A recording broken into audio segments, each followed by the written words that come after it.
বিশাখা 4 ঘন্টারও বেশি সময় কিন্তু পেরিয়ে গিয়েছে, কিন্তু এখনো পর্যন্ত অভিযোগ দায়ের করতে পারেননি দেবশ্রী মণ্ডলের পরিবারের সদস্যরা। তুমি দেখতেই পাচ্ছ তারা এখানে প্রত্যেকে বসে রয়েছেন।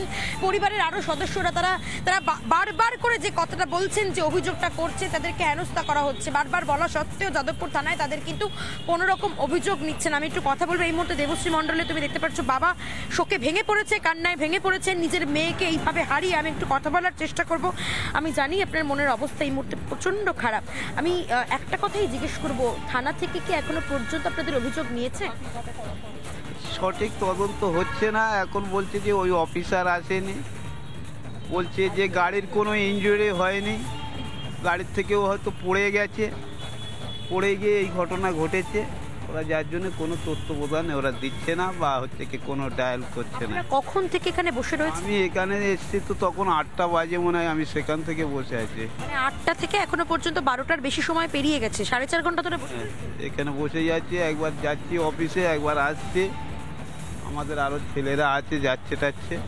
সহযোগিতা করছে না থানা থেকে? আমাদের সঙ্গে ওদের সাথে কি কোনো সহযোগিতা করছে না? না, আমার মনে হচ্ছে না। কি বলছে থানা থেকে? ওই কি বলছে থানা থেকে? আমি একটু কথা বলবো। এখানে দেবশ্রী মণ্ডলের দাদা রয়েছে আমার সঙ্গে, আমি একটু কথা বলার চেষ্টা করবো। কি বলছে থানা থেকে?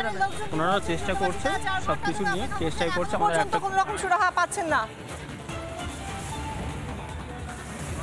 আপনার বোন চলে গেল, কি বলবেন? কার দায় এটা? নিরাপত্তাহীনতায়? একটা শিশু, এত ছোট শিশু, সে মা হারা। খুব খারাপ এটা, আমি কিছু বলতে পারছি না এই মুহূর্তে। আমার মানসিক অবস্থা খুবই খারাপ, খুবই খারাপ।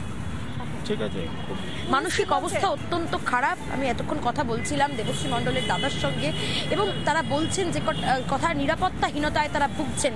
পুলিশ এখনো পর্যন্ত তাদের অভিযোগ নেয়নি, তারা এখনো পর্যন্ত বসে রয়েছেন এবং বারবার তারা চেষ্টা করছেন কথা বলার। আমি এই মুহূর্তে একটু কথা বলার চেষ্টা করব। এখানে আমি দেখতে পাচ্ছি সেই শিশুর কাকা রয়েছে। অর্থাৎ কোনো রকম ভাবে পুলিশের সাহায্য পায়নি মৃতার মা। তিনি আমাদের সঙ্গে কথা বলেছেন, তিনি যে কি বলছেন শুনুন। কত আর কত প্রাণের বলি নেবে কলকাতা শহর, এবং প্রশাসন কত ঘুমিয়ে থাকবে। মানুষের প্রাণের কোনো দাম নেই। ট্রাফিক কন্ট্রোল করা আর মহান ভিআইপি রোডকে ক্লিয়ার রাখাটাই পুলিশের একমাত্র কাজ। এই জন্যই আমরা ট্যাক্স দিই, আমাদের ট্যাক্সের টাকায় তারা স্যালারি পান। একটা দুর্ঘটনা ঘটছে আর বড় বড় মিটিং হচ্ছে। এর আগে এই খবরগুলো চোখ রাখতাম না, কিন্তু আমার ছেলে চলে যাওয়ার পর থেকে স্বভাবতই একটার পর একটা দুর্ঘটনার খবরেই চোখ যায়। একটার পর একটা দুর্ঘটনা ঘটেই চলেছে।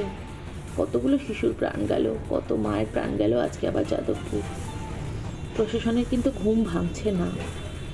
একটা দুর্ঘটনা ঘটে, বড় বড় মাথারা বসে মিটিং করেন, খাতায় কলমে কিছু নীতি নির্ধারিত হয়, এই ফলো করা হবে, গতিরোধ করা হবে, ইত্যাদি ইত্যাদি, যেগুলোর কোনোটাই বাস্তবে কার্যকরী হয় না।